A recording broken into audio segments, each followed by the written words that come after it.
Ok. Olá, boa noite. Hoje nós estamos iniciando o nosso primeiro Aliançados Podcast, uma história de vida. Tivemos um problema aí, um pequeno problema técnico aí, que não entrou a internet no momento certo, mas estamos aqui, graças a Deus. Hoje nós estamos com você e queremos inclusive dar para você a oportunidade de você participar desse podcast. Você pode fazer perguntas, você pode também se manifestar da sua maneira, dando um olá para nós, para mostrar que ele está ao vivo aí. E hoje nós temos a oportunidade de estar aqui com o pastor Ricieli. Eu quero apresentar o pastor Ricieli. O pastor Ricieli, ele é meu genro. Ele vai dar um testemunho que eu também nem conheço direito, né? Então, hoje eu vou conhecer na íntegra, vou ter a oportunidade de conhecer na íntegra o testemunho do pastor Ricieli. Ele é pastor da Igreja Cristã A Nova Aliança. Você está convidado, inclusive, quando quiser, aparecer lá na nossa igreja. Mas hoje, o nosso foco é o testemunho do pastor Ricieli. Então vamos lá. Pastor Ricieli, paz do Senhor. Amém. Paz do Senhor, boa noite, pastor Jorge, boa noite a todos que estão nos assistindo. É uma alegria, né? Um prazer poder estar aqui nessa noite, compartilhar um pouco, né, com as pessoas da nossa história de vida, as situações que nós vivemos, muito embora situações difíceis, momentos tristes, né? Mas podem mostrar que em Cristo nós podemos superar, podemos ter uma nova história, né? Uma nova história de vida. Eu queria, inclusive, que você começasse aí com o princípio da sua vida, sua infância, como foi, até você chegar à adolescência e juventude. Bom, a minha história de vida, eu não nasci num lar cristão, né? Num lar evangélico, muito embora a minha avó ela fosse uma pessoa católica, os meus pais, né? A minha mãe, ela engravidou, né? Na sua primeira gravidez, que eu sou o filho mais velho, aos 16 anos de idade. E até então, o que eu sei, né, da família, é que a minha mãe, ela tinha 6 irmãos, e aos 16 anos de idade, a minha mãe já era órfã. A minha mãe já não tinha seus pais, então eram 7 crianças que estavam no mundo sem os pais. A minha mãe, inclusive, também a mais velha de todos os irmãos. E assim começou a minha história de vida, né? A minha mãe veio para São Paulo, para casa de uns tios, porque os pais dela faleceram. E aí ela teve um relacionamento com o meu pai, e daí ela engravidou. E assim, até onde eu lembro da minha infância, eu vivi muito, parte na casa da minha mãe, parte com a minha mãe, parte na casa da minha avó, que era quem cuidava de mim quando eu era criança. Minha avó sempre se esforçou muito, né, para que eu tivesse uma vida regrada, para que eu tivesse estudo, inclusive queria até me encaminhar também no caminho religioso, né? Mas devido, acho que, toda essa desestrutura de família, a gente acabou não indo pelo caminho que todo mundo esperava, né? E uma coisa, você sentia a ausência do seu pai nesse período, porque você foi criado pela sua avó? Sim. Então, eu estranhava muito o fato de não ter um pai, muito embora minha mãe tenha se casado, né? Teve outros filhos, eu tenho mais 4 irmãs e um irmão que já é falecido. Então a minha mãe também teve vários filhos.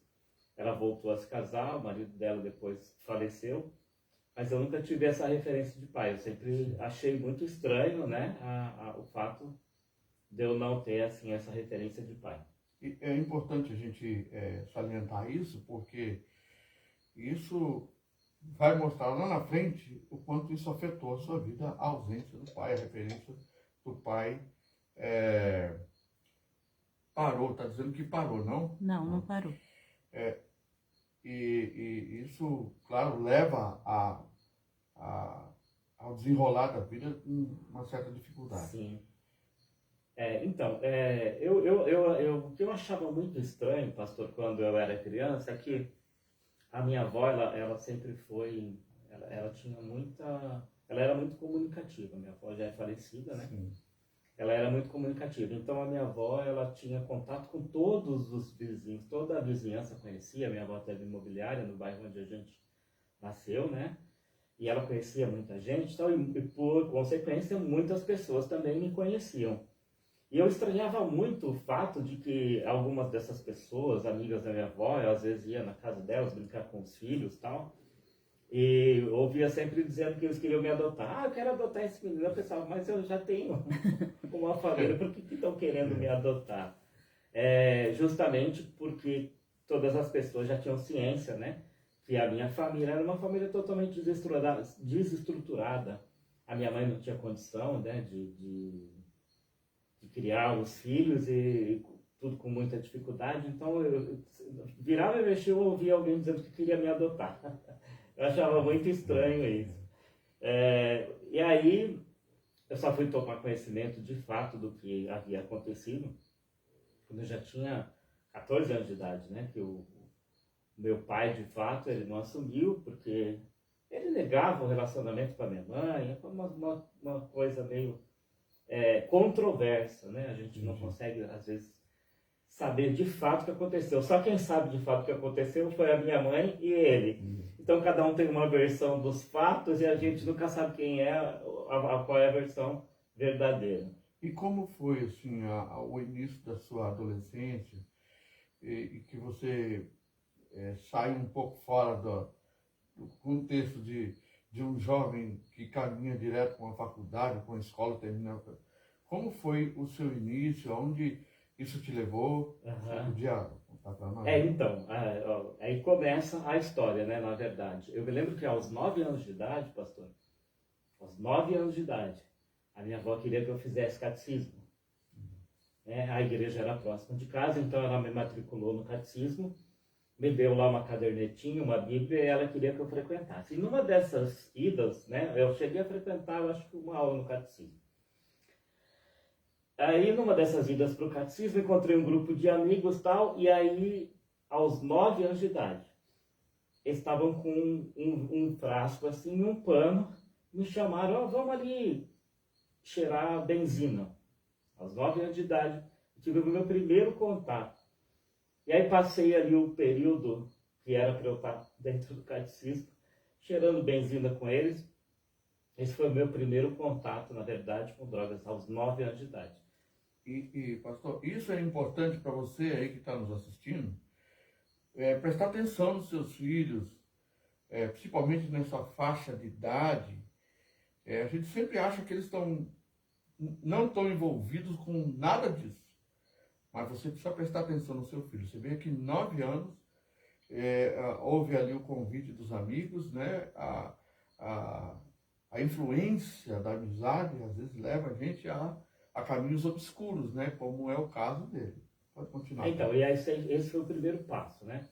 Aí eu comecei a ter dificuldades, porque assim como eu cabulava, né? A palavra era essa na época, né, que a gente usava. Eu cabulava o catecismo e frequentava a casa de um desses meus amigos. Eu comecei também a cabular as aulas, né? E aí eu comecei a ter dificuldade e tal. Eu não tinha dificuldade de entender matéria, sempre fui, assim, tive muita facilidade de aprender. Mas eu, muito cedo, abandonei os estudos, né? Eu parava de frequentar as aulas, eu começava a faltar, uma falta atrás da outra, então cabulava a aula, ia para casa de um, ia para casa do outro. E aí eu tive o primeiro contato também com o cigarro. Um amigo meu, o pai dele fumava muito, comprava de pacote, assim, de maço cigarro, e eu me lembro na época, era aquele, não tinha nem filtro o cigarro, era Continental a marca, e não tinha filtro. E ele roubava um maço cigarro do pai dele, e me chamava, a gente se trancava dentro de um carro abandonado e fumava uma cigarro inteiro, às vezes em 2, 3 horas. Ali foi o primeiro contato já com os vícios, né? Aos 11 anos de idade. E aí eu voltei a morar com a minha mãe. Já não morava mais com a minha avó, e aí a minha mãe já não tinha mais controle, né? Aquela rigidez muitas vezes que eu tinha na casa da minha avó, e mesmo com a rigidez da minha avó, eu sempre dava as minhas escapadas, mas era mais difícil. Aí com a minha mãe as coisas se tornaram mais fáceis, né? E aí eu me lembro que nós fomos morar em um lugar e tal, e aí tinham muitos adolescentes. E a época, pastor, na época, tinha muitos bailes. Então, tinha o bairro onde eu morava, tinham vários salões de baile. Tinha os 11 Garotos no Piqueri, Chique Show, Black Mad, tinha baile no Rosas de Ouro, tinha baile em tudo quanto era lugar, no Largo da Matriz, tinha uma casa de show chamada Trump Tal também. E aí eu comecei, aos 12 anos de idade, frequentar esses lugares junto com os amigos. Bem cedo, né? Bem cedo. E aí comecei a ter contato com as drogas mais pesadas, né? Eu conheci a maconha. A primeira foi a maconha. Eu comecei com a maconha. Já aos 12 anos de idade eu comecei a fumar maconha. Eu tenho uma pergunta aqui do Júnior, né?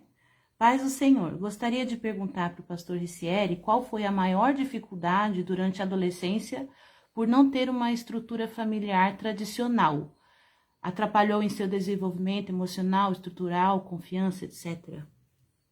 Na verdade é assim, atrapalhar, a gente hoje entende que atrapalhou. No momento não entendia isso, não tinha essa clareza, tá?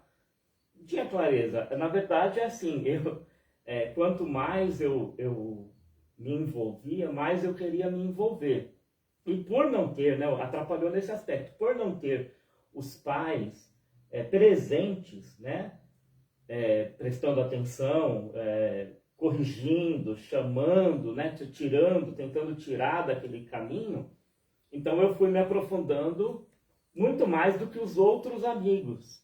Então os outros amigos que tinham pais, os pais pegavam no pé, tal, quando descobria, dava bronca, batia, punha de castigo, né? Já como eu não tinha, era só a minha mãe, então eu não tinha esse controle. Então isso realmente... Até porque eu acho que dificuldades elas não existiam no caso seu, porque não tinha alguém para estar monitorando você como pai, tendo cuidado. Mas também tem outro detalhe, e a gente sabe que quando um garoto, tudo isso é prazeroso, né? A gente não pode dizer que a droga não é prazerosa, né? É prazeroso porque nós estamos no embalo, né? Sim. Dos amigos e tudo, e aquilo pra gente é uma festa. E aquilo a adolescência, né? É uma fase em que você quer chegar à fase adulta, você quer fazer aquilo que os adultos fazem. Então eu muito precocemente, eu me lembro até que eu com 12 anos de idade, muitos desses lugares que a gente frequentava, só podia entrar aos 13, né? Só liberava para entrar aos 13. E eu conseguia sempre um jeito de burlar lá a fiscalização a carteirinha de estudante e entrar junto com os meus amigos. A maioria deles já tinha mais idade do que eu, e eu conseguia entrar com eles. Então, comecei a frequentar esses bailes e tal. E aí vou contar um fato, né? Eu tinha 13, 14 anos. A gente estava num baile e tal, e aí nesses bailes, pastor, era confusão o tempo todo, era briga, e era as gangues, né? Juntava a gangue daqui, uma gangue de outro bairro, e brigava e tal. E a gente começou a andar armado. Tinha arma, tudo. E aí numa dessas festas que a gente estava, teve uma briga, né? Aí uma briga, mas ninguém atirava em ninguém, não, era só para assustar, só para botar banca, né? E aí um amigo meu tava com a arma, deu tiro pro alto, tal, para a confusão, todo mundo saiu correndo, e a gente foi pro caminho de casa. Aí ele pegou a arma que ele tinha atirado pro alto e tal, deu para mim e falou, guarda lá na sua casa. E eu tô indo embora com a arma na cintura. De repente veio a viatura. Isso já umas 2 horas da manhã, aí vem a viatura, eu peguei a arma e joguei dentro de um quintal. Só que o policial viu. E aí foi, me parou, me levou até lá, pegou a arma. E aos 14 anos eu fui para a FEBEM. Cheguei na delegacia, o delegado queria me bater. O que você estava fazendo com essa arma? Entendia que eu não era bandido, né? Mas também, olha ali, o delegado, né, por si, tem que corrigir, né? Tem que... Aí me mandou para a FEBEM. Eu tinha 14 anos de idade. Foi a meu primeiro contato com a prisão. A Marlene falou que desde o ventre da sua mãe, Deus já te guardava.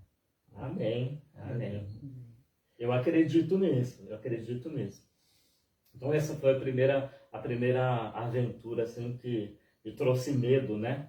E quanto tempo você ficou na FEBEM? Eu fiquei 2 meses na FEBEM, lá na Celso Garcia, e eu me lembro que, mais uma situação, né? Os outros menores, todos eles tinham visita, tal, os pais iam, e eu fiquei 2 meses sem receber uma visita. A minha mãe só foi aparecer lá no dia que me soltaram, porque ela foi lá me buscar. Então era uma sensação de abandono, foi uma situação muito ruim que eu vivi, né? Mas não serviu para nada, como diz, né? Não educa. Na verdade, eu saí de lá, passei acho que uns 2 dias refletindo sobre aquilo que eu tinha sofrido, daqui a pouco eu já estava de novo entregue. Como você sentiu lá dentro da FEBEM? Então, essa sensação de abandono, né? De abandono por não ter a presença da família e tal. Mas ali é uma escola também já de malandragem, de bandidagem. Mas tem pressão Sim, tem pressão. Existe aquela situação, né? Você tem que ser homem de verdade, porque se você não for homem de verdade, o pessoal monta em cima. É como na escola, né? A questão do bullying e tal. Só que lá é mais pesado, porque na escola você foge, chama o diretor, lá você não tem pra onde correr, é você quem tem que enfrentar. Então se você fizer alguma coisa errada, você tem que enfrentar as consequências, né? A pergunta do Mauro é se você chegou a ter alguma overdose, alguma coisa. Ou mesmo presenciou uma cena, né? Já presenciei cena, overdose eu não cheguei a ter. Eu tive como alcoólico. Como alcoólico de quase bater as botas. Então, assim, das memórias que eu tenho, fui caminhando, né? Aí, maconha, eu comecei a conhecer todos os traficantes da região. Então, geralmente os meninos que começavam a usar, ou que usavam com a gente e tal, eu sempre era aquele que estava sempre indo na boca, comprar e tal.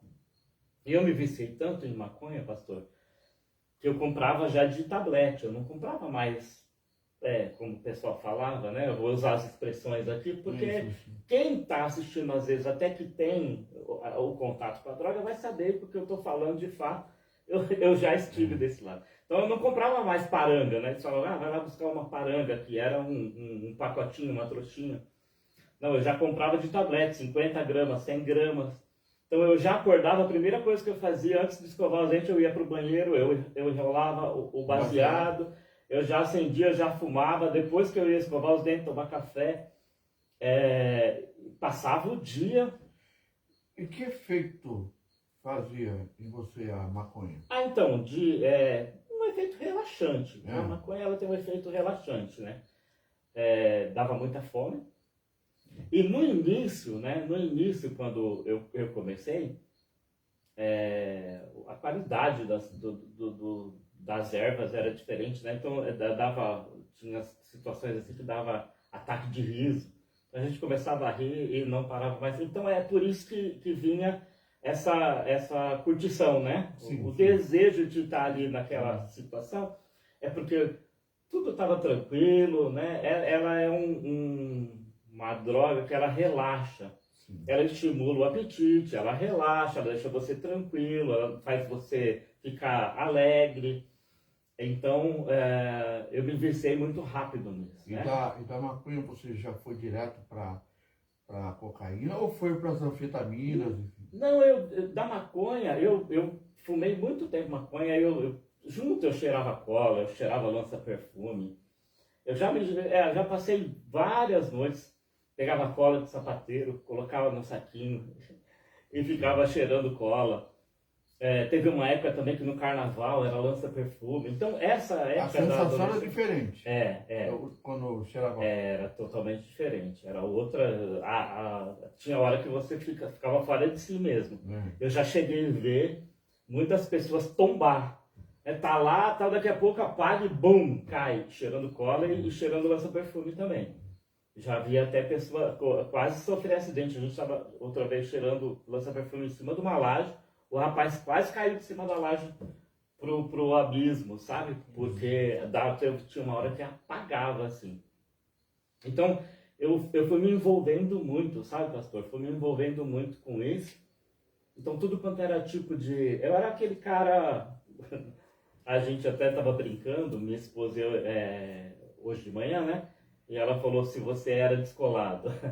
Eu era aquele cara super descolado. Então, como eu tinha o canal, o lugar onde pegar, então eu tinha muitas amizades, todo mundo me conhecia. E eu virei intermediário. Então eu tinha a droga a hora que eu quisesse. Porque mesmo que eu não tivesse dinheiro, vinha alguém e dizia, vai lá comprar. E aí eu usava junto, entendeu? Então eu acabei me tornando uma espécie de intermediador da droga. E usava junto, então eu tinha muito acesso a isso, por isso eu fui me aprofundando cada vez mais, né? Fui cada vez me viciando mais. E aí, aos 16 anos, eu conheci a cocaína. E aí a cocaína foi a minha... Porque quando eu conheci a cocaína, eu comecei... tem um outro fato que eu quero contar ainda antes de conhecer a cocaína. Na rua onde eu morava, veio morar um casal, uma moça muito bonita, o nome dela era Vera, e um rapaz, o nome dele era Ari. E eles eram gostavam muito de fumar maconha. E eles vieram morar e eu era tão doido que eu larguei a minha casa e fui morar dentro da casa deles. Eu fiquei, acho que, um mês morando na casa desse casal. Ou mais, acho que eu fiz mais de um mês morando na casa desse casal. Eu dormia lá todas as noites, passava o dia com eles, fumando maconha, tal. E aí eu me lembro que com a convivência, né, a gente foi se tornando amigo e tal, e eu não conhecia eles tinham vindo morar por tempo ali, eu não conhecia eles.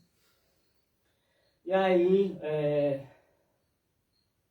um amigo meu estava para casar. E eu, na inocência, convidei eles para ir nessa festa de casamento comigo. Ele falou, eu não posso porque eu vou trabalhar. Ele vendia cachorro quente.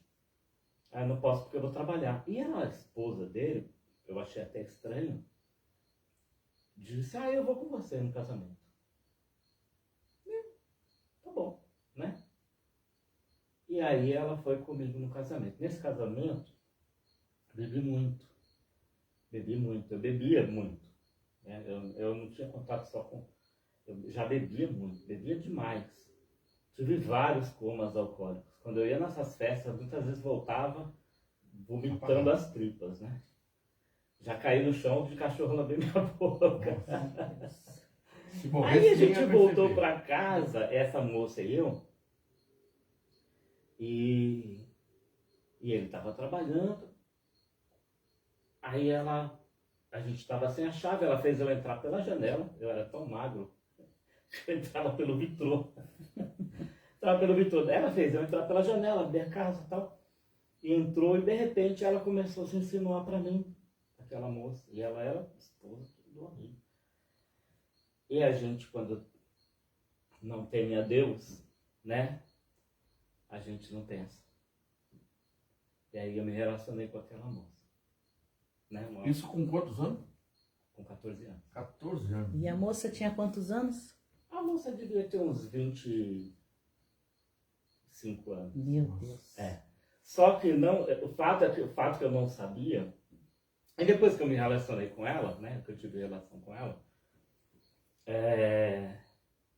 ela meio que fez para provocar ele, aí depois eles tiveram um desentendimento, ele ficou com muita raiva de mim, porque eu estava morando dentro da casa deles, e estava tendo relação com a mulher do cara. Só que eu não sabia, pastor, que na época, era uma época que estava no auge também, a questão do HIV. Ah, E essa moça, ela queria, na verdade, eu me lembro que depois que a gente teve relação, ela falou, olha, você é um rapaz muito bonito, você vai ter muitas meninas, né? Você se entrega a todas elas, porque ela imaginava que ela tinha, ela tinha o vírus, o cara tinha o vírus, tinham contaminado ela. e ela imaginava que ela tinha me contaminado. E eu cheguei a acreditar nisso porque eu tive relação com ela. Na época era o auge essa questão. Então, mais para frente, eu vou contar um pouco mais para frente, quando eu tive tuberculose era um sintoma de AIDS. A primeira coisa que eu cheguei quando eu tive tuberculose, vamos fazer um exame de HIV. E eu já acreditava. Por que eu me entreguei totalmente? Porque eu já acreditava que eu estava condenado. Eu não tinha certeza, mas como eu tinha tido relação com uma moça que era soro positiva, eu imaginava que eu também estava infectado. Eu pesava 49 quilos, não chegava a 50 quilos. Meu apelido era Magrinho. Então, eu imaginava que eu estava contaminado. E aí, depois disso, né, depois da situação, aí eu roubei um vizinho lá, entrei na casa de um vizinho, roubei. O pessoal desconfiou que fosse eu fugi. E aí eu tive o meu primeiro contato com a cocaína. Já depois de um tempo, aos 16 anos, eu tive o primeiro contato com a cocaína. Nesse primeiro contato com a cocaína, você, claro que sentiu a diferença das outras drogas. Como isso te afetou? Cocaína já é euforia, né? É diferente da maconha. Maconha é tranquilidade. Cocaína é euforia. Então vinha aquela euforia e tal.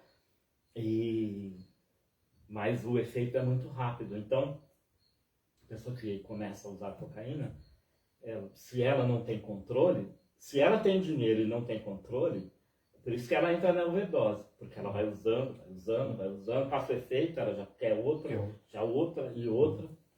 Misturado com bebida, então, aí a pessoa perde a noção, né? Então eu comecei com a cocaína, e nessa época eu conheci um pessoal que morava. Minha avó morava na Avenida Paulista. Minha avó morava na Alameda Santos.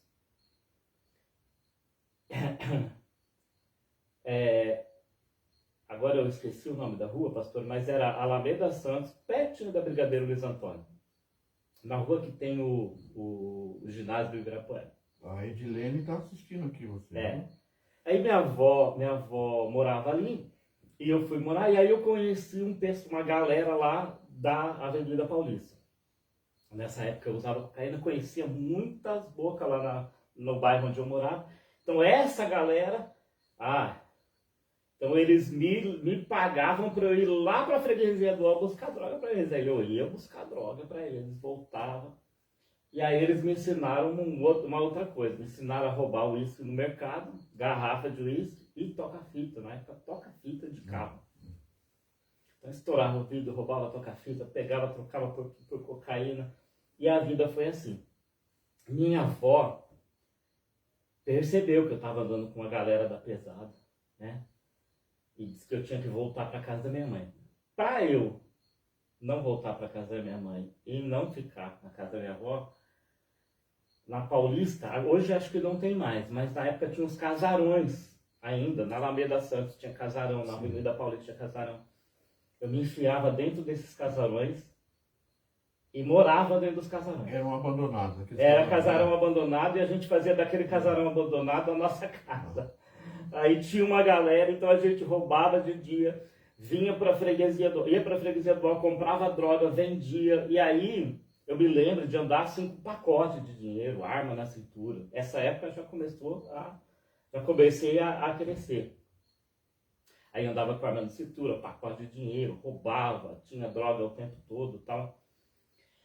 E essa galera lá da Paulista tinha uns meninos que eles não se contentavam só, já não estavam mais na fase do cheirar, eles começaram a injetar. E eu estava com aquela vida que eu dizia assim, não tenho mais nada a perder, vou viver tudo que eu puder viver. Aí chegou a injetar também. Injetei de furar meu corpo todo, de furar braço todo, de querer injetar do pescoço, só não fazia porque eu não conseguia, porque tinha hora que entupia as veias, né? Então quem usa sabe, vai usando de primeiro e tal, tem uma hora que a veia entope. Não chegou a usar LSD? Não. Era cocaína injetada na veia. E na época não existia crack. Começou um tal de casquinha, então misturava bicarbonato com cocaína, fervia na colher, aí fazia uma pedrinha.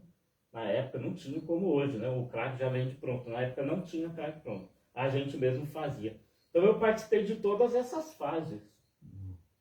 Tá? Participei de tudo isso. Droga injetável, fumar pedra, cheirar cocaína, roubar, vender droga. Aí eu me lembro que a polícia começou a ficar em cima.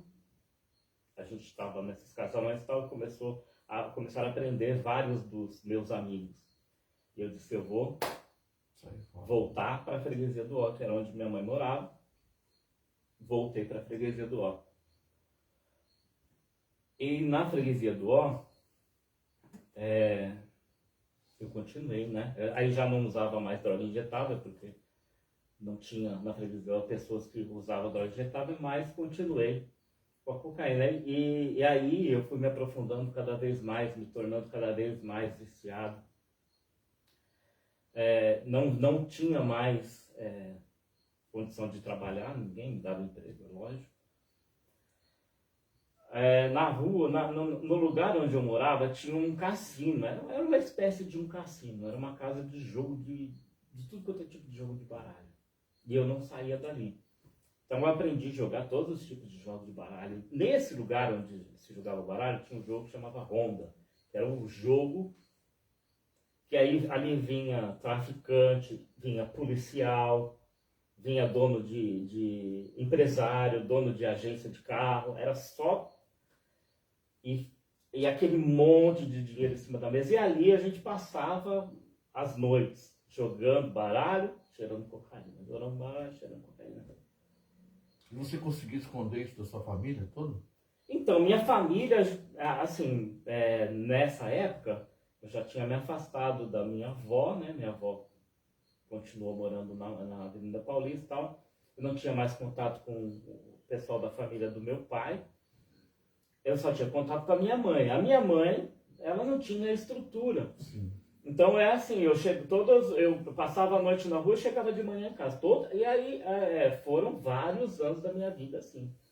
E eu já cheguei a passar noites assim, de não voltar para casa nos dias. Então passava uma noite, aí passava o dia, aí passava outra noite, aí passava outro dia. Eu cheguei a ficar 5 noites fora de casa, sem dormir.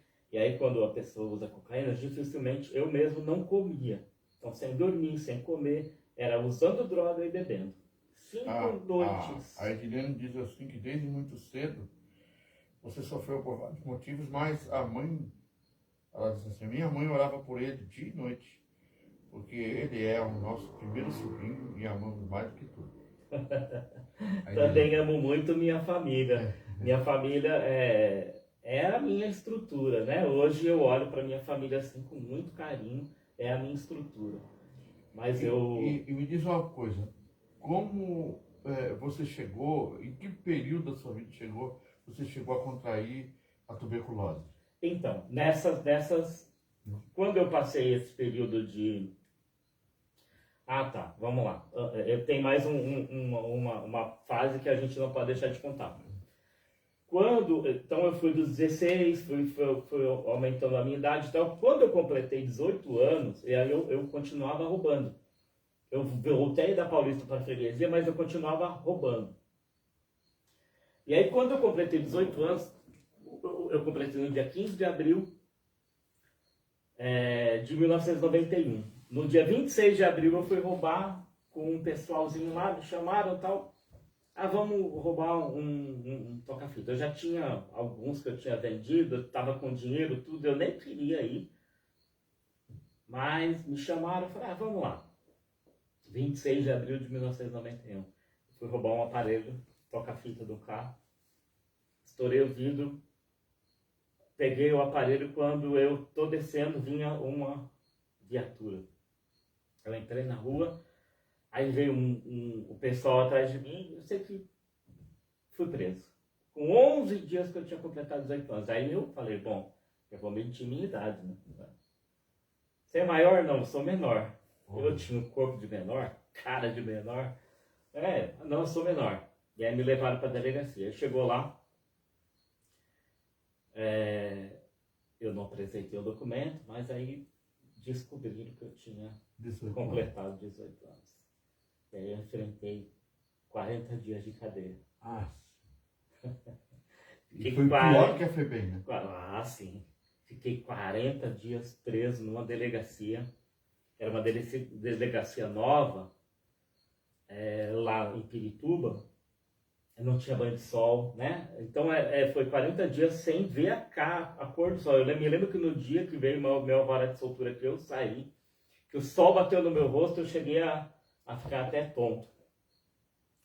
E aí foi quando eu comecei a pensar, né? Para onde que eu tô indo, né?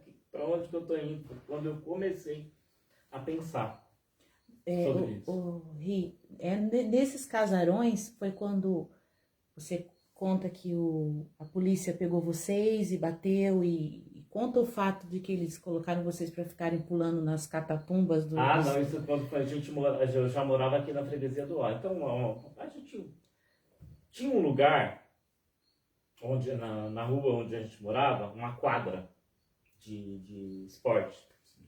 Quando eu fui morar ainda era um campinho de saibro. O pessoal chamava de Maracangalha. Minha infância foi assim, né? Com muita liberdade. Jogava pipa, jogava bolinha, jogava futebol. E aí, quando eu fui morar ainda era um campo de saibro. Depois a prefeitura veio, investiu e fez uma quadra. E nessa quadra, toda noite a gente estava lá, fazia fogueira, usava droga e tal. Numa dessas noites, a gente estava lá usando droga, aí chegou a polícia, encontrou a droga, prendeu a gente, levou a gente para dar um passeio. Levou a gente para dar um passeio e passeou. Quando pensa que não, a gente estava dentro do cemitério da Cachoeirinha. E aí eles fizeram a gente correr por cima das covas. Meu medo. Pavor, porque eu achei que eu ia morrer. Eu achei que eles iam matar a gente ali, sabe? Deram um pavor na gente.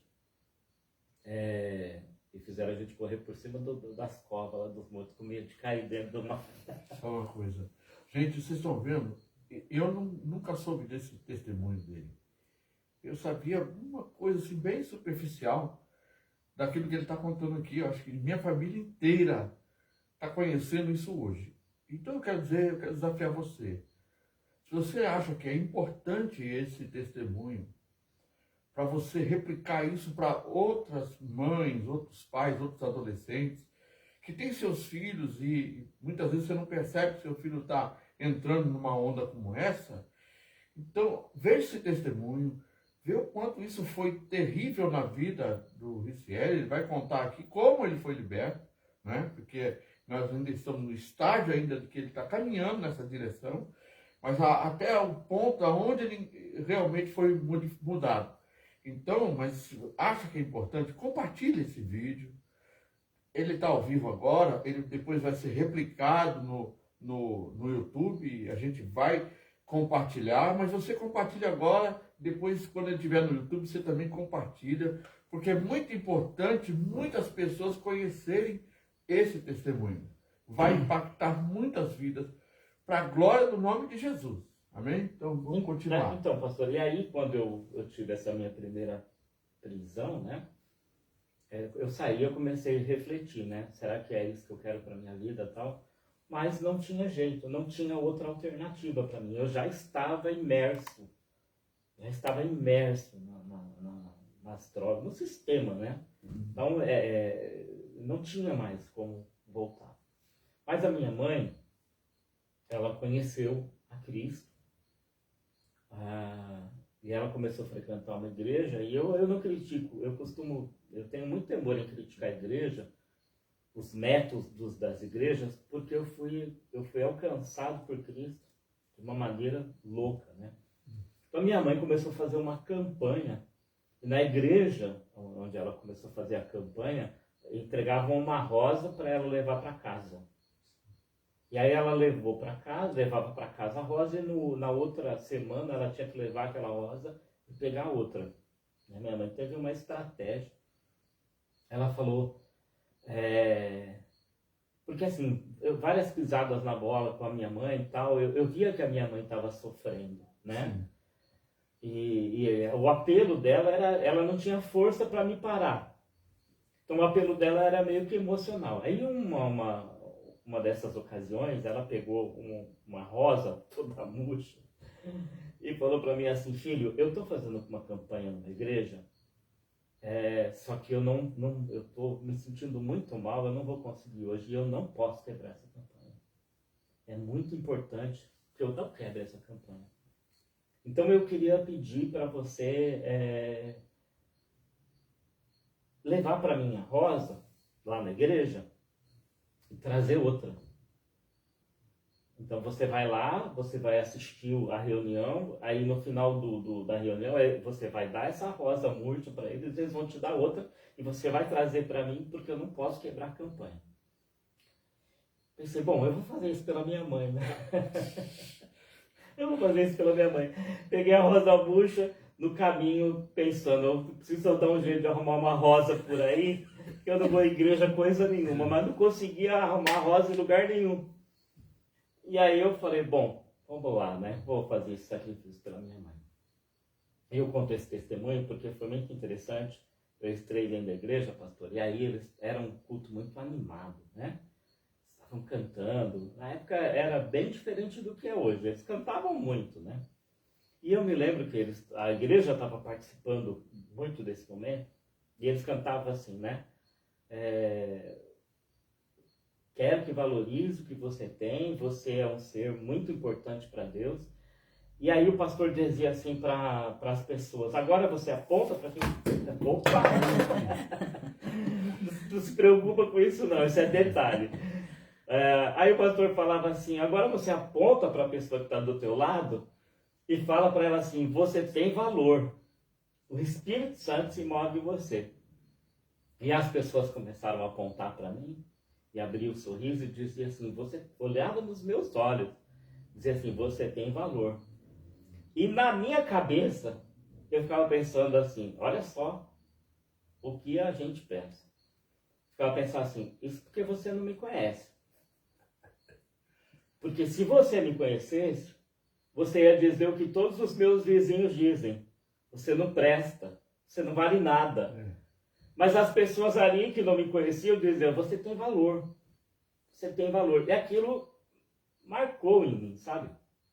Eu saí dali impactado. Fiz, né, minha obrigação de filho, fui lá, levei a rosa para minha mãe. Não voltei na igreja. Passou algum tempo e tal. Aí eu tive... Aí minha mãe começou a ter umas crises, né? Minha mãe começou a ter umas crises espirituais. E aí aquilo me assustou, né? Eu começava a ver minha mãe em crise assim, espiritual, ataque demoníaco, né? Muitas vezes até possessão, sabe, pastor? Então aquilo me impactava assim, de uma maneira, eu fiquei meio assustado com aquilo. E aí, de repente, a minha mãe, ela mudou. Ela mudou, transformou. Minha mãe era outra pessoa. Então a minha mãe já não me tratava mais com truculência, ela já não cobrava as coisas de mim. Pelo contrário, eu era o pior dos filhos e ela começou a me tratar assim, com muito mais atenção do que dos outros, sabe? Com gentileza, tal, educação. E eu pensei, eu até brinco, né? Que eu usava muita droga. Então um dia eu entrei em casa e a minha mãe, então filho, você chegou, vai tomar um banho, eu vou preparar o seu prato de jantar. Eu nunca tinha ouvido minha mãe falar isso na minha vida. E aí eu brinco, né? Porque eu disse assim, pensei assim comigo, nossa, hoje eu tô tão doido que eu entrei na casa errada, eu tô na casa do vizinho, não na minha. Porque na minha casa era sempre muita truculência, gritaria. E de fato, né? De fato, não tinha outra maneira de lidar com a situação, né? Eu era uma pessoa muito rebelde. Eu era um filho muito trabalhoso. E aquilo começou a mexer comigo, sabe, pastor? E aí eu decidi começar a frequentar a igreja com ela. Mas comecei a frequentar a igreja, eu me batizei nas águas, eu decidi entregar minha vida para Jesus. Parou de usar cocaína? Parei de usar tudo quanto é tipo de droga, só que não durou muito tempo. Porque era uma luta muito, era uma batalha do inferno, porque o inferno não queria me perder de jeito nenhum.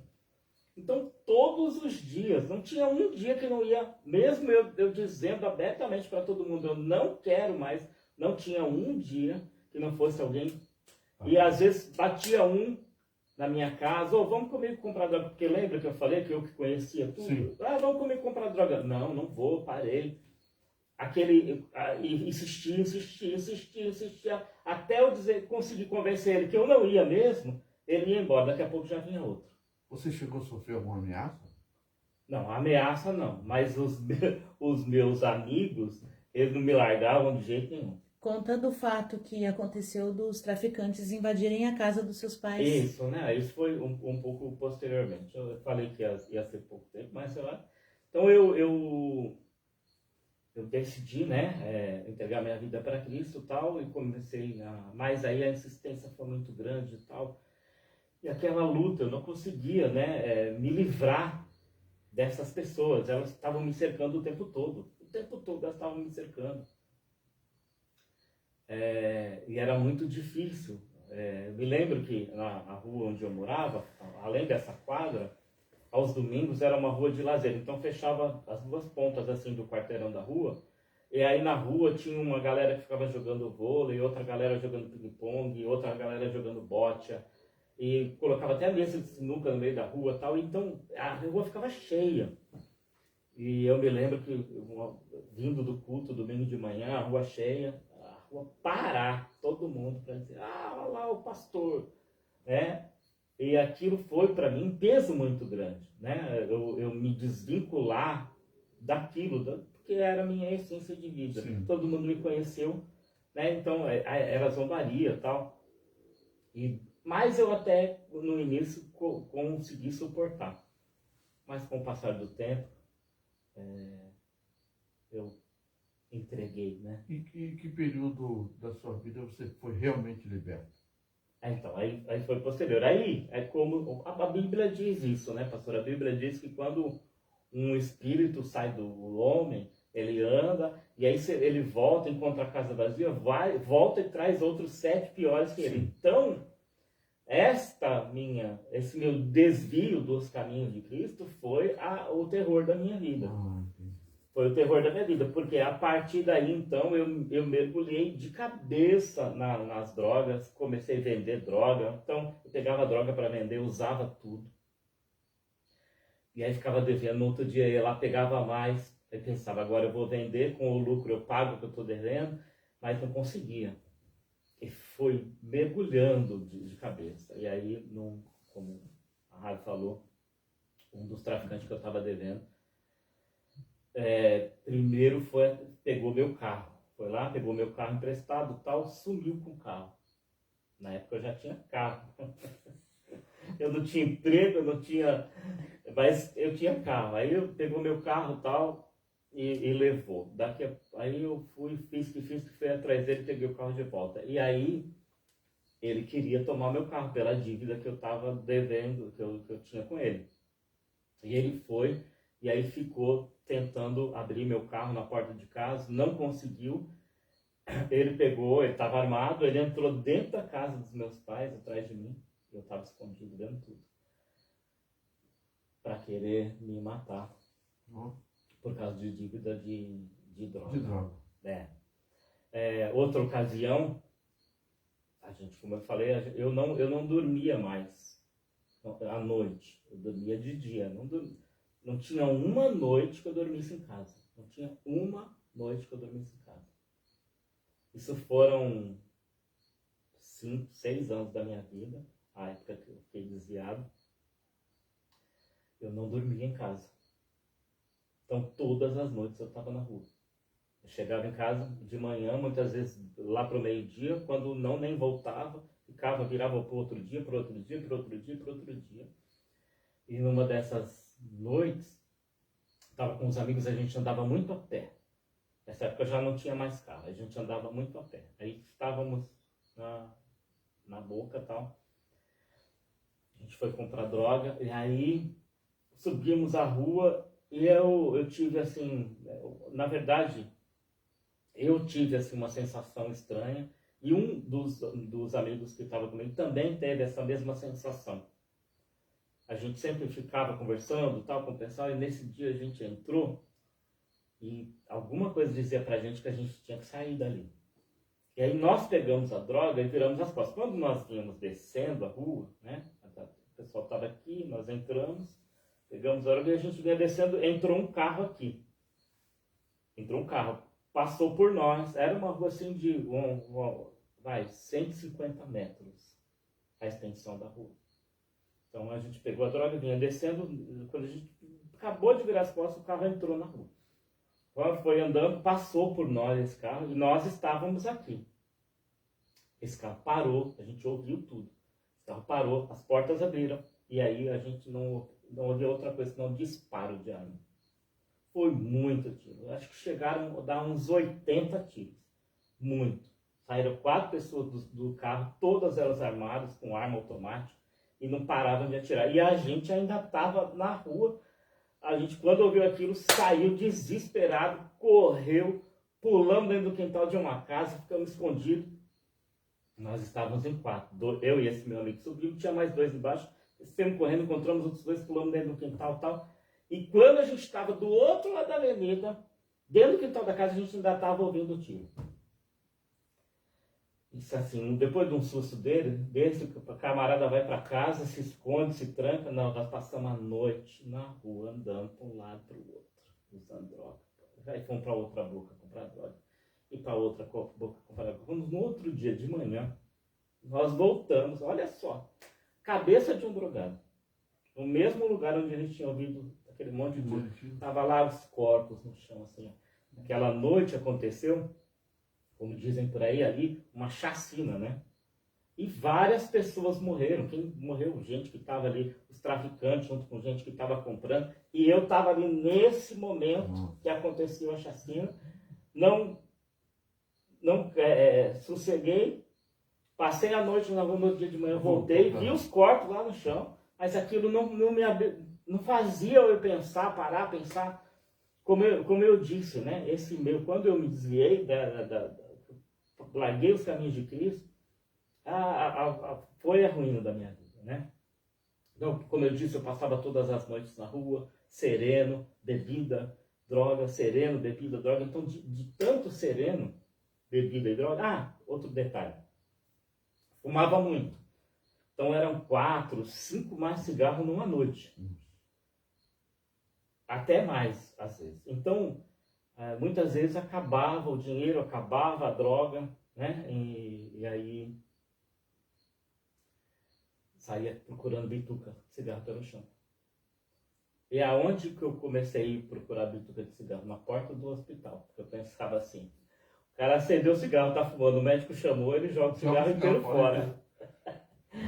E aí, a gente tem inteligência pra coisa ruim, né? Ia lá e comecei a pegar bituca de cigarro no chão pra fumar.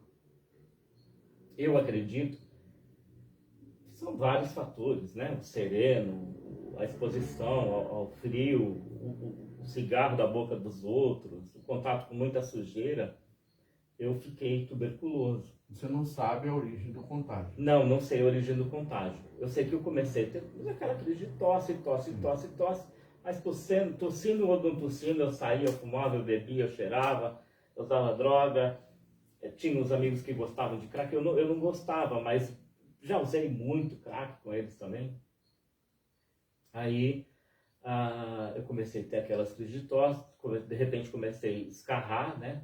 Muito catarro e tal. E aquilo foi se agravando. E chegou um dado momento que eu comecei, cada tossida que eu dava, saía uma bola de sangue. E a bola de sangue, do começo era pequena, saiu catarro com aquela pontinha de sangue, depois outro catarro com aquela pontinha de sangue, daqui a pouco não tinha mais catarro. Era só sangue. Então eu começava a ter aquela crise de tosse, quando eu tossia saía uma bola de sangue. A médica falou que era o meu pulmão que estava se dissolvendo. Quando eu procurei o tratamento, como eu falei, a médica falou, não, primeira coisa, fazer isso. Fora que a nicotina em demasia também contribuiu para isso. Quando eu comecei a fazer o tratamento, a médica, a primeira coisa, fez teste HIV, deu negativo. Ali a mão de Deus está comigo. Porque eu usei droga injetável, usei seringa com outras pessoas, tive contato com uma pessoa que eu tinha certeza que era soropositiva. E aí eu pensei, bom, a mão de Deus está comigo. Né? Aí eu comecei a lembrar de Jesus. Comecei a lembrar de Jesus. Que eu começou a tocar em mim, na época que eu fui para a igreja e tal. Mas ainda assim, eu não tinha força para largar, pastor. Aí eu procurei a médica e tal, eu me lembro que eu estava no hospital, minha mãe foi comigo no hospital. Eu sentei na beira da calçada assim, aquela fila, né, enorme. E eu comecei a tossir e cuspi, e ficou uma bola de sangue desse tamanho. Quando o segurança do hospital viu aquilo, ele na hora foi lá, me puxou pela camisa assim, me levantou e falou, rapaz, você não tem que ficar nessa fila, o teu caso é de urgência, me passou na frente de todo mundo, para eu poder ter o atendimento. E lá, aí me mandaram para o especialista, né, para o posto de saúde, e aí no posto de saúde fiz o exame de escarro, tuberculose 3º grau. Identifica a tuberculose com uma cruzinha assim, né? Então o 1º grau é uma cruzinha, o meu já tinha 3 cruzinhas, já só faltava ter a coroa de flores do lado. Só faltou pôr no exame colocar a coroa de flores do lado e o caixão junto, né? Porque eu estava no grau mais avançado da tuberculose. E aí a médica me chamou, falou, nós vamos começar o tratamento, vou te dar complexo B, porque você precisa ganhar peso. Então você vai passar 6 meses tomando complexo B e tomando o medicamento. Tá bom, doutora, tá bom. E aí eu não deixava de tomar o medicamento, pastor. Eu tomava todo dia certinho. Só que eu tomava o medicamento de manhã, de noite eu estava aonde? No sereno, na bebida, usando cocaína, fumando cigarro. E aí a médica começou a perceber que não estava tendo evolução o tratamento. Ela falou, mas não está tendo evolução nenhuma. Você está tomando o remédio direitinho? Doutora, todos os dias eu tomo remédio, mas tem alguma coisa errada. O que está acontecendo? Tem alguma coisa de errado? Eu falei, tem. Eu tomo remédio de manhã, de noite eu tomo cerveja, eu fumo cigarro, eu uso cocaína. Ela falou, então, vamos fazer um trato? Se você não parar, eu abandono o teu tratamento. Se você quer morrer, não quero ser eu responsável pela tua morte. Falou assim para mim a médica. Falei, não, doutora, por favor, não me abandone, eu quero viver. Mas não tinha força para largar. E aí eu tinha essa memória, né?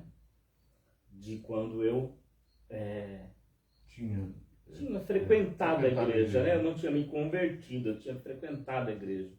De certa forma fez algum efeito. Por um período eu consegui ficar livre das drogas. E aí, numa noite, eu me lembro, eu cheguei em casa, já não tinha mais dinheiro, não tinha droga, não tinha nada, e aí estava começando a clarear o dia.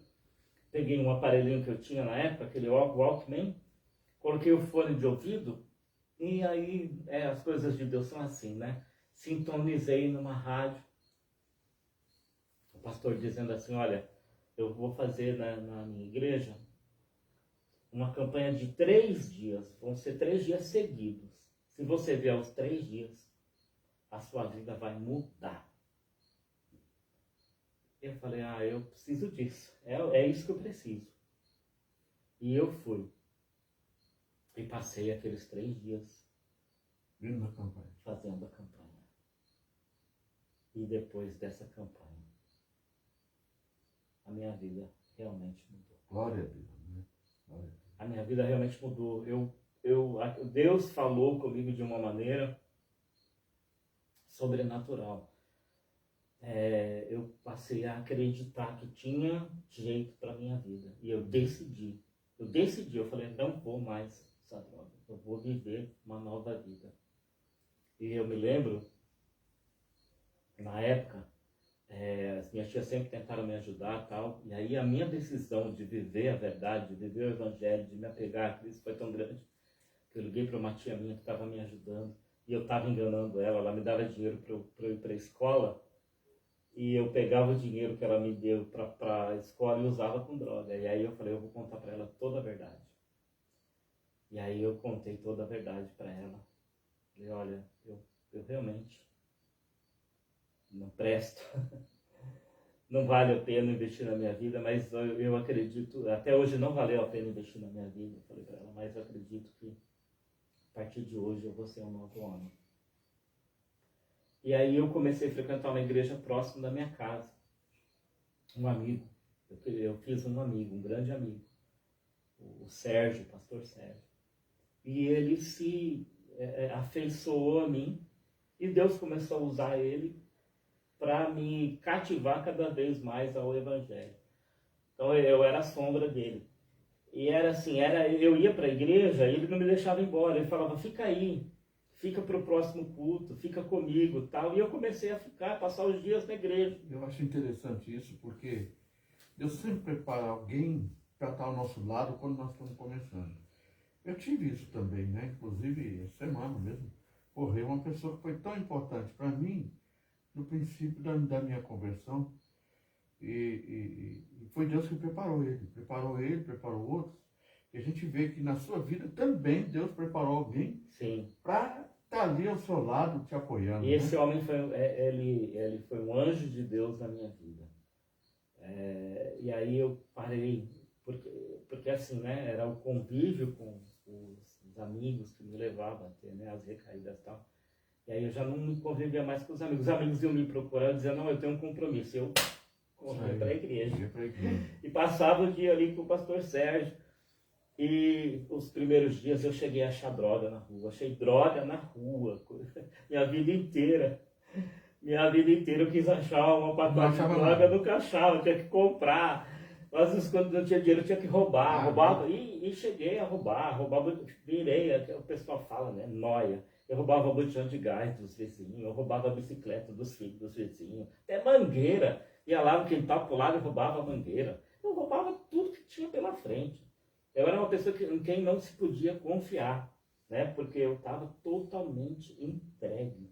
E a gente vê que o diabo vai lutar para manter os escravos dele, né? Mesmo quando ele vê que ele perdeu uma batalha, ele não vai deixar de lutar para trazer essa pessoa de volta. Sim. Né? Até quando ele vê que a pessoa foi realmente transformada, que o Espírito Santo de Deus está nela, aí ele tem mais dificuldade de acesso. Ele percebe que quando vem um novo nascimento, ele já não tem mais muito acesso. Sim.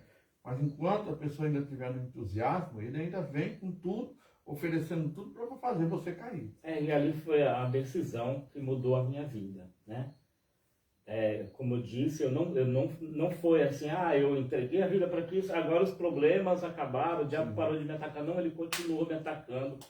E aí houve períodos que a minha mãe também se afastou da igreja, aí ela me perseguia, minhas irmãs me perseguiam. Era uma luta para eu me manter Nos caminhos nos do Senhor. caminhos do Senhor. Minha própria família se levantava contra mim. Era uma guerra espiritual. Mas, assim, dia a dia, né? Vitória a vitória. Porque cada dia, nessa fase, cada dia é uma vitória. Então, vitória por vitória, a gente vai cada vez se tornando, como diz, né? A santificação é gradual. Então, a gente vai se santificando, e vai se santificando, e vai se santificando, até o momento que a gente não tem mais nenhuma... Caiu outro. A gente não tem mais nenhuma intenção, desejo, vontade, não tem mais nada, sabe? Cheguei a encontrar pessoas usando droga na rua, amigos meus, tal, e me oferecer. A partir daí, então, muitos começaram a me respeitar, entendiam, nem ofereciam mais, porque entendiam, viram a mudança, né? Comecei a fazer campanha na igreja para engordar, porque eu pesava 49,5 kg, comecei a fazer o propósito, Deus, falei, Deus, eu quero chegar nos 58 quilos. Hoje eu estou com 80 e tem um montão. Eu quero chegar nos 58. Foi uma batalha, pastor. Eu passei 3 meses orando para chegar nos 58 quilos. Nossa. O dia que eu cheguei nos 58 quilos, eu falei, glória a Deus. Né? Mas assim, o início da minha conversão não foi fácil. Eu não tinha emprego. Aí ia para a igreja com o sapato furado. Ficava com vergonha de ajoelhar porque era um buraco no sapato. Mas aí, passo a passo, né? Jesus vai envolvendo a gente, vai abraçando a gente, vai trazendo maturidade para a gente. E aí eu me matriculei, o pastor Sérgio me incentivou, me matriculei no seminário, comecei a fazer um estágio na igreja, e aí me envolvi no ministério e estou até hoje, né? Hoje tenho família, tenho filhos, tenho esposa. Quantos filhos você tem? Tenho 3 filhos, 3 meninos. Um deles, na época que eu tinha me desviado, eu tive um relacionamento com uma moça de uma noite. Naquela noite, o carimbo foi certeiro. Hoje eu tenho 2 filhos com a minha esposa, né? Tenho uma família, tenho trabalho, tenho meu lar, tenho paz, tenho alegria, tenho Jesus. Posso dizer para as pessoas, Jesus é a saída, Jesus é a solução, Jesus tem poder para mudar, seja qual for a tua história. Olha, eu estava com os meus 2 pés dentro da cova, escapei de morte, eu vivi uma vida sem nenhuma expectativa e nenhuma esperança. Hoje eu posso dizer. Gente, isso me impactou. Com certeza também deve ter impactado você. Hoje você está vendo aqui o pastor Ricieri, que depois de viver tudo isso, o Senhor transformou a vida dele de maneira grandiosa. Ele recebeu, então, a imposição de mãos, foi ordenado pastor, tem trabalhado no ministério, e tem uma vida plena em Deus, né? E Deus deu a ele tudo que talvez, quando ele era garoto, nem imaginava que ia ter. Mas Deus é assim, Ele restaura a nossa vida, Ele muda a nossa vida.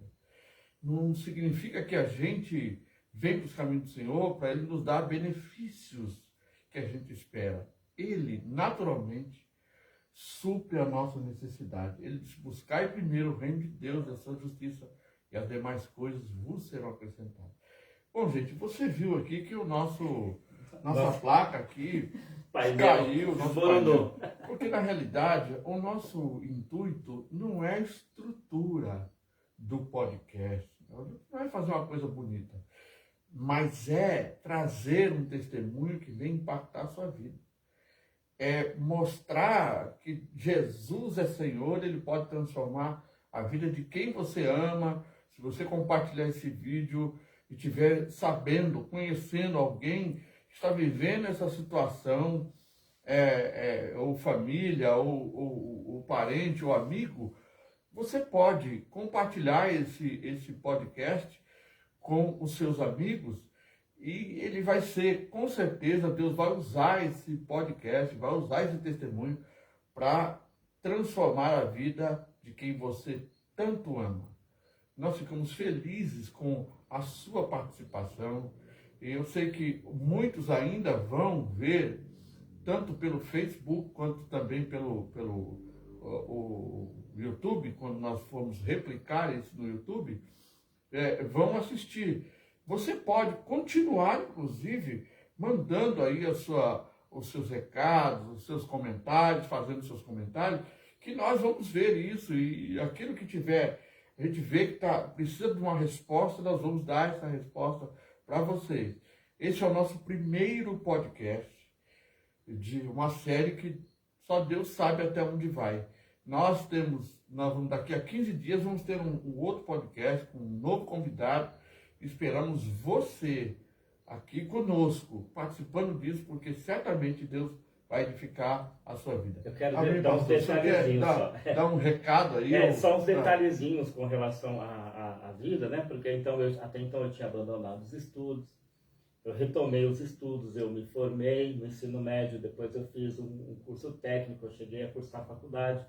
Como no nascimento do primeiro filho com a minha esposa, a situação financeira ainda não era tão estruturada, a gente abandonou tal, mas eu tenho uma formação, trabalho na área que eu sou formado.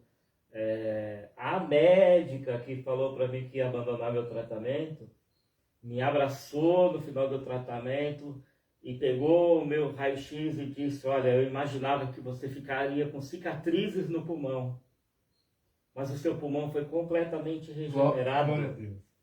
Seu pulmão é como o pulmão de uma criança. Você Amém. pode praticar esporte, você pode fazer o que você bem entender, porque você tem saúde plena.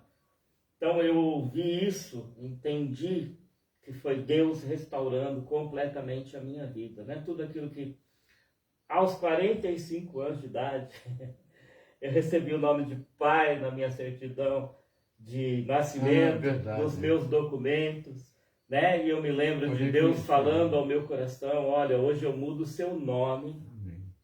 Porque quando eu mudo o nome, eu mudo a história. E verdadeiramente eu vi Deus mudar a minha história, pastor. A restauração do Senhor na minha vida, ela foi completa. Deixa uma mensagem, né? O Arthur e a Eliade estão pedindo para você deixar uma mensagem, mas eu queria te pedir para você dar um conselho para aquele que está tentando sair dessa vida, que está tentando se aliançar, porque o nome do nosso podcast é Aliançado. Então foi a partir do momento em que você teve uma aliança com Deus que você teve a sua história mudada. Qual o conselho que você dá para essas pessoas que estão tentando sair dos vícios? Olha, na minha vida, né, a minha experiência foi essa, né?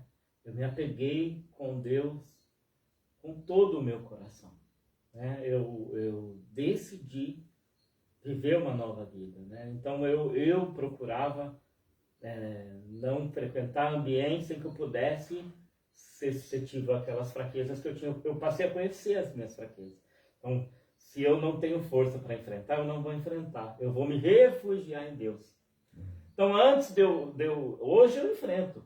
Hoje eu posso ir em qualquer lugar, qualquer ambiente, e eu tenho certeza plena em Cristo que eu não vou ter uma recaída, que eu não vou sentir vontade de usar droga. Pelo contrário, eu vou orar para aquela pessoa e tal.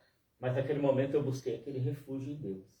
Se você está procurando, está tentando, está lutando, você precisa buscar refúgio em Deus. Para de andar com as pessoas que te levam para os caminhos, né? Para você ficar exposto às suas fraquezas. A gente é ser humano, a gente tem fraquezas. Jesus é a nossa fortaleza. Então é nele, quando a gente se refugia nele, ali no esconderijo do Altíssimo, ninguém toca na gente. Deus não permite. Mas se a gente está exposto, né? Se a gente não, como no começo da caminhada com Cristo, que a gente não tem maturidade, que a gente não tem essa força, a gente não pode ficar exposto. A gente precisa sempre estar ali, né? Buscando refúgio aos pés do Senhor. Então começa a buscar Deus, andar com outras companhias, né? se envolve, né? Como eu fiz.